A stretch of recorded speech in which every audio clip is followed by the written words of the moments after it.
नमस्कार, मी प्राप्ती अंधारे, अहमदनगर, महाराष्ट्र।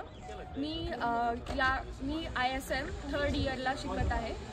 मी लास्ट 3 वर्षापासून ISM युनिव्हर्सिटीमध्ये आहे। तर मला या युनिव्हर्सिटीत आत्तापर्यंत काही अडचणी नाही आल्या आणि जरी माझ्या अडचणी आल्या तरी त्या माझ्या 1 दिवसात खूप लवकर सॉल्व्ह झाल्यात। तर special thanks to Jadhav sir and Jadhav एज्युटेक अँड आकाश सर। ISM एज्युटेक हे खूप इंडियन करिक्युलम इथे आहे, इंडियन मॅनेजमेंट आहे। जो काही 5 वर्षाचा कोर्स होतो MBBSचा, तर तो सगळा इंग्लिशमधून शिकवला जातो। टीचर्स पण खूप हेल्पफुल आहेत। इथे इंडियासारखंच वातावरण आहे।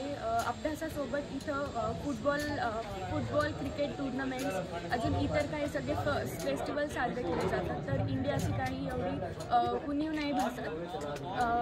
ISM क्लिनिकल ट्रेनिंग्स होतात, त्यामुळे आमचे प्रॅक्टिकल स्किल्स जास्त अजून डेव्हलप होतात आणि बाकी सगळे करिक्युलम जे आहे ते इंडियन आहे। इकडे मुलांना लायब्ररी, अजून सिम्युलेशन सेंटर्स, क्लिनिकल ट्रेनिंग्स, हॉस्पिटलमध्ये पण क्लिनिकल ट्रेनिंग्स ठेवल्या जातात। त्याने करून आम्ही पेशंटशी इंटरॅक्ट करू शकतो आणि अजून जास्त क्लिनिकल आणि प्रॅक्टिकल स्किल्स आहेत ते आमचे पक्के करू शकतो। तर एवढंच मला सांगायचं आहे। आणि स्पेशली ही कंट्री मुलींसाठी खूप जास्त सेफ आहे। तर मुली रात्री कधी पण फिरू शकतात इकडे। कधी अर्ध्या रात्री जरी मुली गेला तरी काही प्रॉब्लेम येत नाही। आणि MCI क्लासेस पण कंडक्ट करतात 4th-5th इयरसाठी, जेणेकरून MCI रेशो जो आहे FMGचा तर तो कॉलेजचा खूप हाय आहे। तर एवढंच सांगायचं आहे। थँक्यू।